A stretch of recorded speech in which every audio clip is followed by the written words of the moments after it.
Welcome, Gunrunner.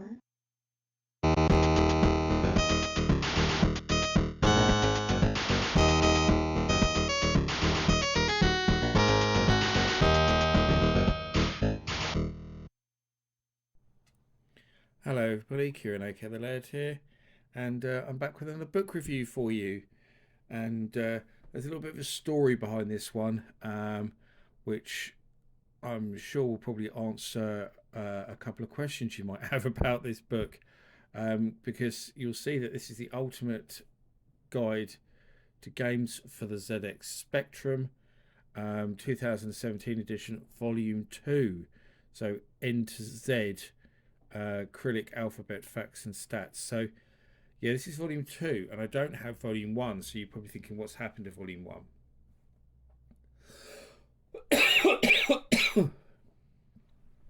So basically, I got a voucher from Amazon for £5 off. That was £5 off on returned items, which I'd never seen before. I thought it was rather strange.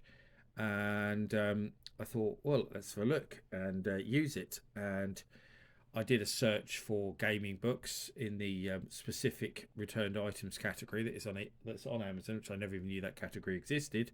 But there it is, and the stuff in there is like half price or like half price. And this book was in there, and just this one, and not obviously volume 1. So I got the £5 off, and I think because it was already half price, I think I paid like £4 for the book. Um, That was all. So something like that. It wasn't hardly anything at all because it was already massively reduced. Because it's obviously quite an old book, being 2017 as well.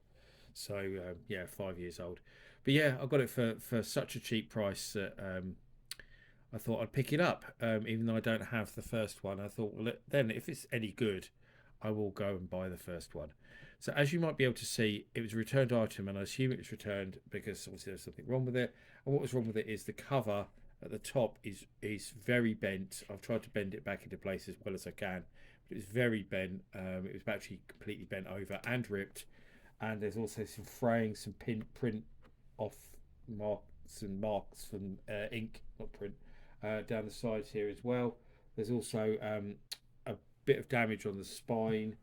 Um, there's big stickers on the back as well, but that's what it's called, Amazon Warehouse. That's what the specific section for used items is called.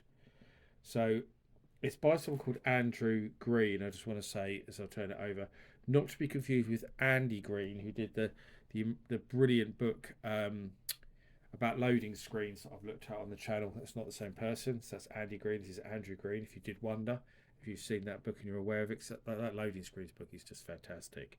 So the games that defined a generation.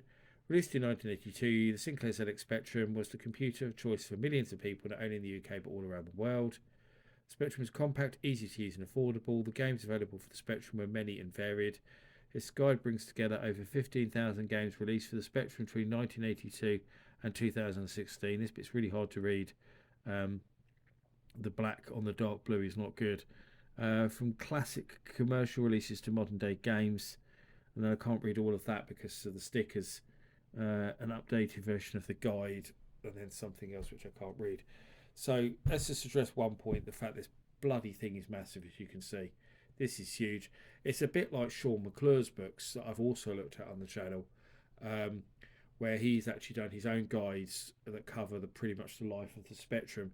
I'll link those in the comments actually, if you want to see them, because they're basically similar to this, but much better, as you'll see. Sean McClure's books are brilliant, and not just because I know Sean, he's a friend of mine, and I wrote the intro for one of those books for him.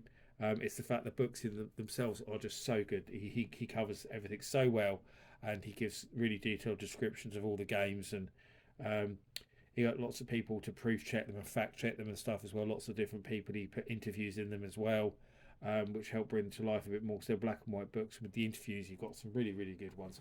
So see, if you don't know, Sean McClure isn't just an author. He worked in the industry and he worked for some really big name publishers. He's worked for people like Ocean, Gremlin, Imagitech, Atari. He'd worked for some really, really big people over the years. Uh, Worked on some really big name games. So Sean McClure, amazing pixel artist, really, really good. Doesn't work in the industry anymore, but he now does books. So his book is really good because of that. He's got his own insight, having worked in that industry for so much of his career.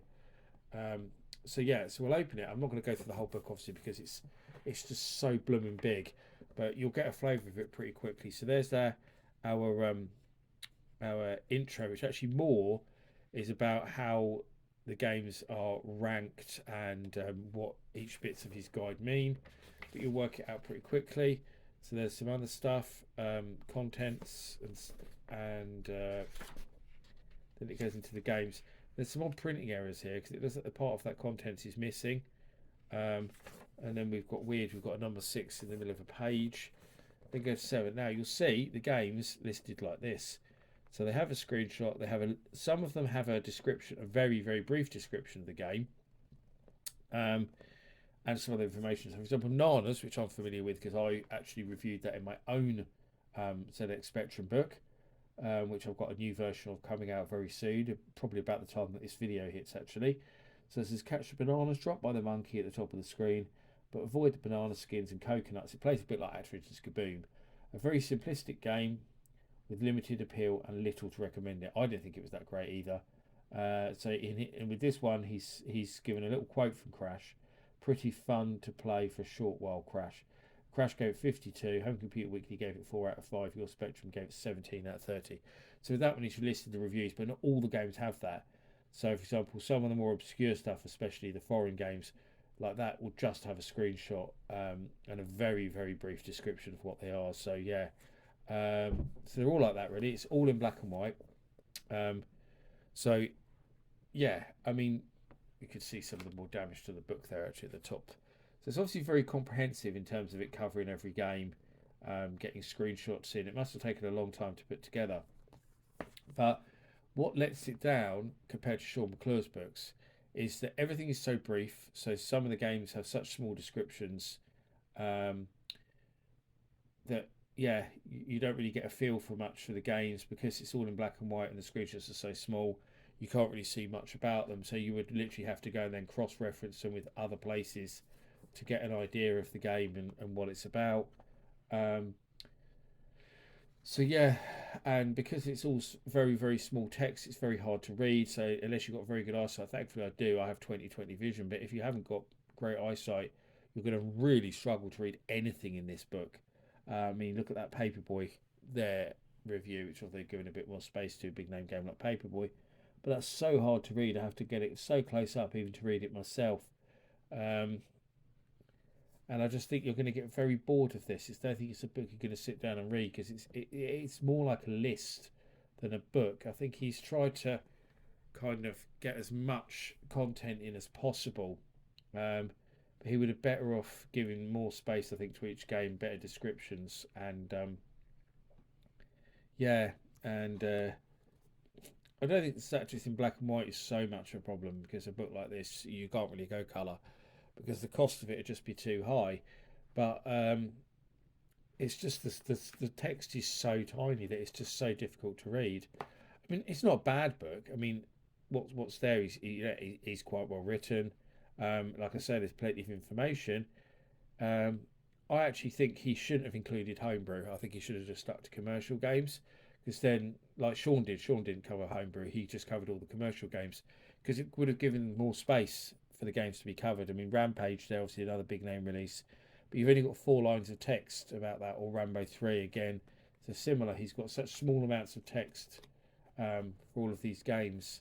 So yeah, I mean, it's okay. I had a flick through it, but I got bored very, very quickly because it's just walls and walls of text with these tiny screenshots, and I'll probably never look at it again, to be honest, and I certainly won't bother buying the first one because I think there's better Spectrum guides out there, like Sean McClure's books, which I mentioned many, many times.